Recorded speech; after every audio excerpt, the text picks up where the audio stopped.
காலையில் சில சமயங்களில் மக்கள் அறியாமலேயே சில தவறுகளை செய்கிறார்கள். அது அவர்களின் வேலையையும் ஆரோக்கியத்தையும் பாதிக்கிறது. சாஸ்திரங்களில் குறிப்பிடப்பட்டுள்ள சில செயல்களை காலையில் எழுந்தவுடன் செய்யவே கூடாது என்பதை நீங்கள் அறிந்திருக்க வேண்டும். எனவே இந்த செயல்களைப் பற்றி விரிவாக அறிவோம். நண்பர்களே, ஒருவர் ஏன் வாழ்நாள் முழுவதும் ஏழையாகவே இருக்கிறார், அதே சமயம் மற்றொருவர் வறுமையிலிருந்து விரைவாக செல்வந்தராக மாறுகிறார் என்பதை எனக்கு கிருபை கூர்ந்து சொல்லுங்கள். இதன் ரகசியம் என்ன நண்பர்களே? அப்போது நான் மனிதன் வாழ்நாள் முழுவதும் ஏழையாக இருப்பதற்கான 4 காரணங்களை உனக்குச் சொல்வேன். இந்த 4 பழக்கங்களையும் மனிதன் காலையில் எழுந்தவுடன் செய்கிறான்.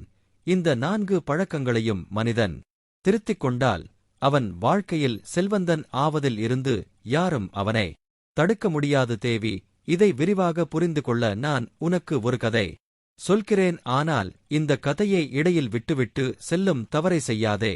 ஏனென்றால் அரைக்குறை ஞானம் எப்போதும் விஷத்திற்கு சமம் நண்பர்களே. அப்போது லட்சுமி தேவி கூறுகிறார், சுவாமி, நீங்கள் கவலையின்றி இந்த கதையை சொல்லுங்கள், நான் அதை முழு கவனத்துடன் இறுதிவரை கேட்பேன். எனவே நண்பர்களே, நீங்களும் இந்த கதையை முழு கவனத்துடன் இறுதிவரை கேட்க வேண்டும். கண்காணிப்பாளர்களே, அப்போது பகவான் ஸ்ரீ ஹரிவிஷ்ணு கதையை தொடங்குகிறார். அவர் கூறுகிறார், தேவி, ஒரு காலத்தில் ஒரு சிறிய கிராமத்தில் ஒரு துறவி மகாராஜாவின் ஆசிரமம் இருந்தது. துறவி மகாராஜா தனது ஆழ்ந்த புரிதலுக்கும் வாழ்க்கையின் ஆழமான ரகசியங்களை தீர்க்கும் திறனுக்கும் பெயர் பெற்றவர். மக்கள் தங்கள் பிரச்சனைகளுக்கு தீர்வு காண தூர இடங்களிலிருந்து அவரிடம் வருவார்கள். கிராமத்தில் ராமு என்ற ஏழை விவசாயி தனது மனைவி சீதா மற்றும் 2 குழந்தைகளுடன் வசித்து வந்தான். ராமுவின் வாழ்க்கை மிகவும் கஷ்டங்களால் நிறைந்தது. அவனுக்கு விவசாயம் செய்ய மிக குறைவான நிலமே இருந்தது. அது கற்களாலும் முட்கள் நிறைந்த புதர்களாலும் நிறைந்திருந்தது. அந்த நிலத்தில் விவசாயம் செய்வது ராமுக்கு எளிதான காரியமாக இருக்கவில்லை. ஆனால் அவன் முழு முயற்சி செய்தான். ராமு காலையில் தாமதமாக எழுந்தான். தனது நாளை எந்த திட்டமும் இல்லாமல் தொடங்கினான். பெரும்பாலும் அவன் சோம்பலினால் தனது வேலைகளை தள்ளி போட்டான். அவனது பயிர்கள் சரியான நேரத்தில் விதைக்கப்படவோ அல்லது முறையாக பராமரிக்கப்படவோ இல்லை. இதன் காரணமாக அவன் அடிக்கடி நஷ்டத்தை சந்தித்தான். இதனால் குடும்பத்திற்கு போதுமான தானியத்தையும் வருமானத்தையும் ஈட்டுவது மிகவும் கடினமாக இருந்தது. ராமுவின் மனைவி சீதா ஒரு கடின உழைப்பாளி மற்றும் பொறுமையான பெண். அவள் காலையில் சீக்கிரம் எழுந்து தண்ணீர் நிரப்புவது, குழந்தைகளை தயார் செய்வது மற்றும் சமையல் செய்வது போன்ற அனைத்து வீட்டு வேலைகளையும் செய்தாள். சீதாராமு தனது வாழ்க்கையில் ஒரு மாற்றத்தை கொண்டுவர விரும்பினாள். ஆனால் அவன் தனது பழக்கங்களை மாற்றிக்கொள்ள தயாராக இல்லை. அவர்களது வீடு மண் மற்றும் வைக்கோலால் கட்டப்பட்டிருந்தது. அதன் கூரை ஒவ்வொரு மழையிலும் ஒழுகும். மழை காலத்தில் சீதாவும் குழந்தைகளும் வீட்டின் ஒரு உலர்ந்த மூலையில் சுருண்டு கொண்டு உட்கார வேண்டியிருந்தது. ராமுவின் மகளுக்கு பள்ளி செல்லும் வயது வந்து விட்டது. ஆனால் அவளை படிக்க அனுப்ப வீட்டில் போதுமான பணமில்லை. அவனது மகனும் சிறியவன் மற்றும் அடிக்கடி நோய்வாய்ப்படுவான். ராமுவின் இந்த நிலையை பார்த்து கிராம மக்களும் அவனை ஊக்கம் இழந்தனர். சிலர் அவனை சோம்பேறி என்று அழைத்தனர். சிலர் அவனது அதிர்ஷ்டத்தை குறை கூறினர். ராமு தன்னை மிகவும் விரக்தியுடனும் உதவியற்றவனாகவும் உணர்ந்தான். ஒவ்வொரு இரவும் அவனது வாழ்க்கை எப்போது மாறும் என்று யோசித்துக் கொண்டே தூங்கினான். ஆனால் அடுத்த நாள் காலையில் அவன் மீண்டும் அதே வழக்கத்தை தொடர்ந்தான். ஒரு நாள் கிராமத்தில் துறவி மகாராஜா அருகில் உள்ள ஆசிரமத்தில் தங்கியிருக்கிறார் என்றும் மக்களின் பிரச்சனைகளை தீர்க்கிறார் என்றும் செய்தி பரவியது. சீதா ராமுவை வற்புறுத்தினாள், நீங்கள் துறவி மகாராஜாவிடம் செல்லுங்கள், அவர் நிச்சயமாக உங்களுக்கு உதவுவார். முதலில் ராமு தயங்கினான். ஆனால் இறுதியில் அவன் ஆசிரமத்திற்கு செல்ல முடிவு செய்தான். கண்காணிப்பாளர்களே, ராமு துறவி மகாராஜாவிடம் வந்தான். அவன் அவரது கால்களில் விழுந்து வணங்கினான். தனது வறுமை மற்றும் பிரச்சனைகளைப் பற்றி விளக்கினான். ராமு கூறினான், மகாராஜா, நான் மிகவும் ஏழை, இரவு பகல் உழைக்கிறேன். ஆனால் என் வாழ்க்கையில் மகிழ்ச்சி வரவில்லை. தயவு செய்து எனக்கு வழிகாட்டுங்கள். நண்பர்களே, துறவி மகாராஜா ராமுவை பார்த்து சிரித்தார். அவர் கூறினார், ராமு, வறுமை என்பது பணக்குறைவு மட்டுமல்ல, அது மனதின் மற்றும் பழக்க வழக்கங்களின் பிரதிபலிப்பு. நீ விரும்பினால் உன்னை எப்போதும் ஏழையாக வைத்திருக்கும் 4 பழக்கங்களைப் பற்றி நான் உனக்குச் சொல்ல முடியும். நீ அவற்றை புரிந்து கொண்டு கைவிட்டால் உன் வாழ்க்கை மாறும். நண்பர்களே, அப்போது ராமு கூறினான், மகாராஜா, தயவு செய்து அந்த 4 பழக்கங்களைப் பற்றி சீக்கிரம் சொல்லுங்கள். அப்போது துறவி மகாராஜா கூறினார், சரி ராமு, கேள். ஒரு மனிதன் காலையில் எழுந்தவுடன் சோம்பலாக இருந்து தனது நாளை சரியாக தொடங்கவில்லை என்றால் அவனது வாழ்க்கை எப்போதும் பின்தங்கியே இருக்கும். ஒரு சிறிய கதை மூலம் நான் உனக்கு விளக்க முயற்சிக்கிறேன். ஒரு காலத்தில் ஒரு அரசன் தன் நாட்டின் விவசாயிகளுக்கு சோம்பலின் தீமைகளைப் பற்றி கற்றுக் கொடுக்க விரும்பினான்.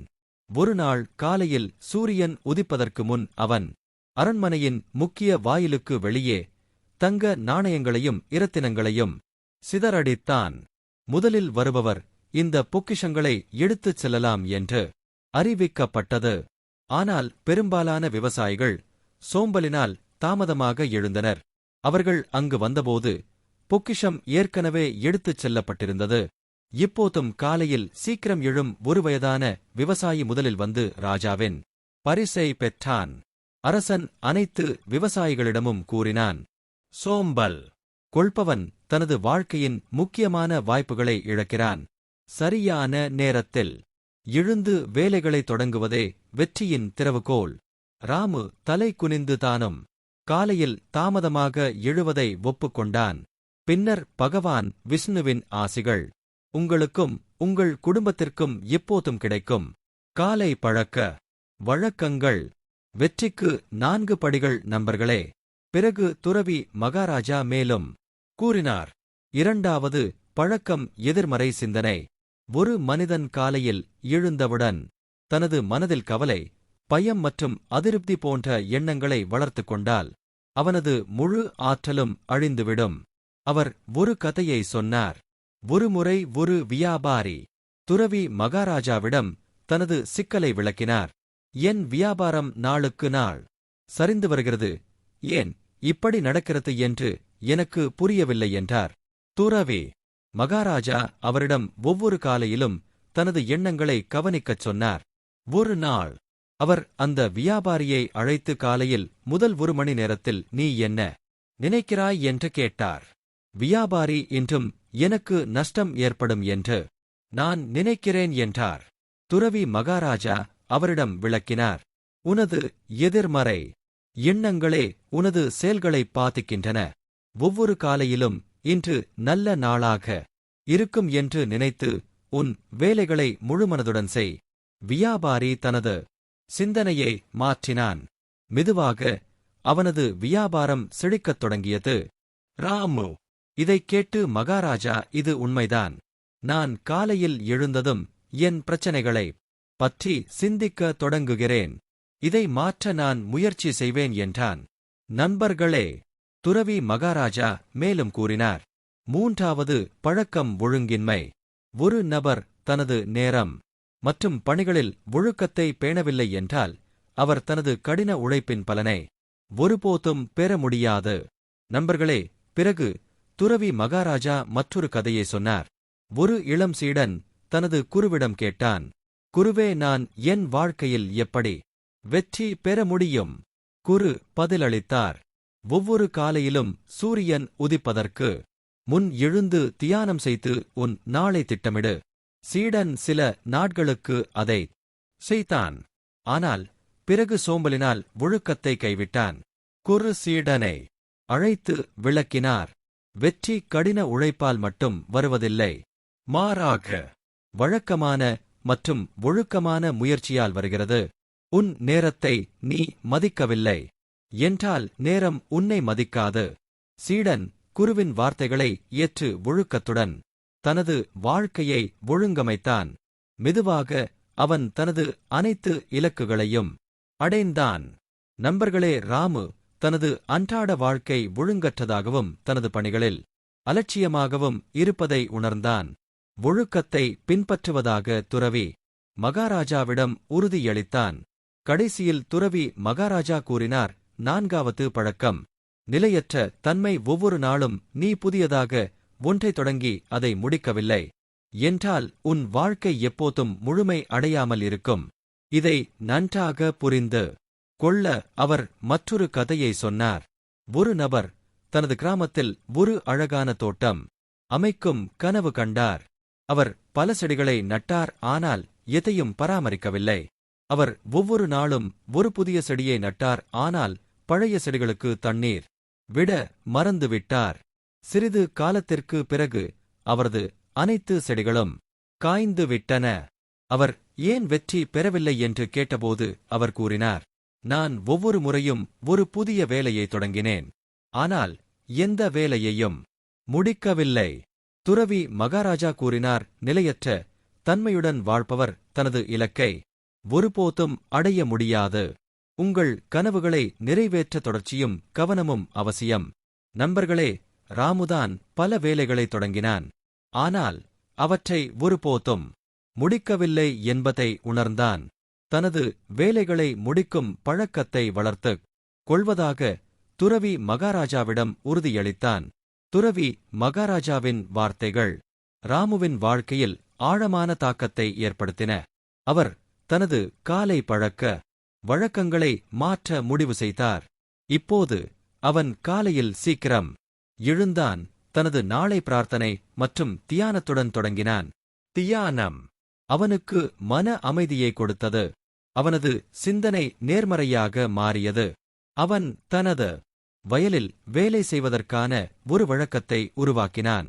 ராமு ஒழுக்கமே தனது முன்னேற்றத்திற்கு முக்கிய காரணம் என்பதையும் கற்றுக்கொண்டான். ஒவ்வொரு நாளும் தனது வயலில் 8 மணி நேரம் வேலை செய்து அதன் பிறகு குடும்பத்துடன் நேரம் செலவிட முடிவு செய்தான். ஒரு வாரத்தில் ஒரு புதிய பயிரை நடுவது அல்லது தனது பழைய வயல்களை சுத்தம் செய்வது போன்ற சிறிய இலக்குகளை உருவாக்கினான். ஒவ்வொரு நாளும் அவன் தனது இலக்கை அடைய முனைப்புடன் இருந்தான். மெதுவாக ராமு தனது வாழ்க்கையில் மாற்றங்களை காணத் தொடங்கினான். அவனது பயிர்கள் நன்றாக வளரத் தொடங்கின. கிராம மக்கள் அவனது கடின உழைப்பை பாராட்டத் தொடங்கினர். தனது வருமானத்தில் தனது குழந்தைகளுக்கு கல்வி அளித்தான். அதே நேரத்தில் தனது வீட்டை சரிசெய்தான் மற்றும் சீதாவுக்காக ஒரு புதிய மாவு அரைக்கும் இயந்திரத்தை வாங்கினான். அது அவளது வீட்டு வேலைகளை எளிதாக்கியது. ராமுவின் வாழ்க்கை இப்போது முழுமையாக மாறிவிட்டது. அவனை சோம்பேறி மற்றும் தோல்வி அடைந்தவன் என்று ஒரு காலத்தில் அழைத்த கிராம மக்கள் இப்போது அவனை பாராட்டத் தொடங்கினர். சீதாவும் தனது கணவனின் புதிய பழக்க வழக்கங்களைக் கண்டு மகிழ்ச்சி அடைந்தாள். ராமுவும் சீதாவும் இப்போது தங்கள் குழந்தைகளுடன் மகிழ்ச்சியான வாழ்க்கையை வாழ்ந்து வந்தனர். துறவி மகாராஜா குறிப்பிட்ட 4 பழக்க வழக்கங்கள் ராமுவின் வாழ்க்கையை முழுமையாக மாற்றின. அவன் வறுமையிலிருந்து வெளியேறும் வழியை கண்டது மட்டுமல்லாமல் தனது மனதிலும் ஆன்மாவிலும் திருப்தியையும் அமைதியையும் அடைந்தான். நண்பர்களே, இதைத் தவிர மேலும் 4 செயல்கள் உள்ளன. அவற்றை மக்கள் காலையில் அறியாமலேயே பலமுறை செய்கிறார்கள். அவை அவர்களின் வேலை மற்றும் ஆரோக்கியத்தையும் பாதிக்கின்றன. சாஸ்திரங்களில் குறிப்பிடப்பட்டுள்ள சில செயல்கள் உள்ளன. அவற்றை காலையில் எழுந்த பிறகு ஒருபோதும் செய்யக்கூடாது, இல்லையெனில் நல்ல அதிர்ஷ்டத்திற்கு பதிலாக துக்க மலைகள் குவிய தொடங்குகின்றன. எனவே காலையில் ஒருபோதும் செய்யக்கூடாத அந்த 4 வேலைகள் எவை என்பதை இப்போது பார்ப்போம். ஆம் நண்பர்களே, காலையில் எழுந்தவுடன் நாம் செய்யக்கூடாத 4 விஷயங்கள் பற்றி இப்போது பார்ப்போம். கண்ணாடி பார்ப்பது. நண்பர்களே, முதல் விஷயம் கண்ணாடி. ஆம், காலையில் எழுந்ததும் பலர் முதலில் கண்ணாடியில் தங்களை பார்த்துக் கொள்கிறார்கள். ஆனால் வாஸ்து சாஸ்திரப்படி இது அசுபமாக கருதப்படுகிறது. காலையில் எழுந்தவுடன் முதலில் கடவுளை தரிசிப்பது மிகவும் நல்லது. இப்படி செய்வதன் மூலம் நாள் சிறப்பாக தொடங்கும். நின்றிருக்கும் கடிகாரம். 2வது, விஷயம் நின்றிருக்கும் கடிகாரம். கடிகாரத்துடன் ஒருவரின் அதிர்ஷ்டம் இணைக்கப்பட்டுள்ளது. வீட்டில் நின்றிருக்கும் கடிகாரம் கெட்ட நேரம் வருவதை குறிக்கிறது. சாஸ்திரங்களின்படி நின்றிருக்கும் கடிகாரத்தை பார்ப்பது சச்சரவுகளை ஏற்படுத்தலாம். அன்றைய அனைத்து வேலைகளிலும் தடங்கல்கள் ஏற்படலாம். மேலும் திட்டமிட்ட வேலைகள் கூட கெட்டுப் போகலாம். அசுத்தமான பாத்திரங்கள். நண்பர்களே, அடுத்தது அசுத்தமான பாத்திரங்கள். காலையில் எழுந்தவுடன் அசுத்தமான பாத்திரங்களை பார்ப்பது உடலில் நேர்மறை ஆற்றலின் ஓட்டத்தை குறைக்கிறது. சாஸ்திரங்களின்படி இரவிலேயே சமையலறையை சுத்தம் செய்துவிட்டு தூங்க வேண்டும். அசுத்தமான பாத்திரங்களை வைத்திருப்பது வீட்டில் வறுமையை கொண்டுவரும். ஏனென்றால் லட்சுமி தேவி சமையலறையில் வாசம் செய்கிறார். இரவில் அசுத்தமான பாத்திரங்களை சமையலறையில் விட்டுவிட்டு சமையலறையை சுத்தம் செய்யாதவர்களின் வீட்டை லட்சுமி தேவி நிரந்தரமாக விட்டு விலகிவிடுவார். இதனால் வீட்டில் வறுமை தாண்டவமாடும். எனவே நண்பர்களே, இரவில் ஒருபோதும் அசுத்தமான பாத்திரங்களை சமையலறையில் விடாதீர்கள். நிழல் பார்ப்பது கண்காணிப்பாளர்களே. அடுத்தது நிழல். காலையில் எழுந்தவுடன் முதல் பார்வையில் உங்கள் அல்லது மற்றவர்களின் நிழலை பார்ப்பது நல்லதல்ல என்று நம்பப்படுகிறது. நிழலை பார்ப்பது ராகுவின் அறிகுறியாக கருதப்படுகிறது. நிழலை பார்ப்பது ஒருவருக்கு மன அழுத்தம் மற்றும் பயத்தை ஏற்படுத்தும். நாள் முழுவதும் வேலையில் சிரமங்கள் ஏற்படும் மற்றும் கவனம் சிதறும். வன்முறை விலங்குகளின் படங்கள். கடைசியாக வன்முறை விலங்குகளின் படங்கள். நண்பர்களே, காலையில் எழுந்தவுடன் ஒரு பசுவை காண்பது மிகவும் மங்களகரமானதாக கருதப்படுகிறது. ஆனால் சாஸ்திரங்களின்படி காலையில் முதல் பார்வை ஒரு வன்முறை விலங்கின் படத்தின் மீது படக்கூடாது. இது உறவுகளில் தூரத்தை ஏற்படுத்தும் என்றும் பணியிடத்தில் சச்சரவுகள் ஏற்படலாம் என்றும் நம்பப்படுகிறது. நண்பர்களே, இந்த வீடியோவில் இவ்வளவுதான். இந்த தகவல் உங்களுக்கு பிடித்திருந்தால் இந்த வீடியோவை லைக் செய்து உங்கள் நண்பர்களுடன் பகிர்ந்து கொள்ளுங்கள். மேலும் இதுபோன்ற அறிவுபூர்வமான தகவல்களுக்கு எங்கள் சேனலை சப்ஸ்கிரைப் செய்யவும். நன்றி.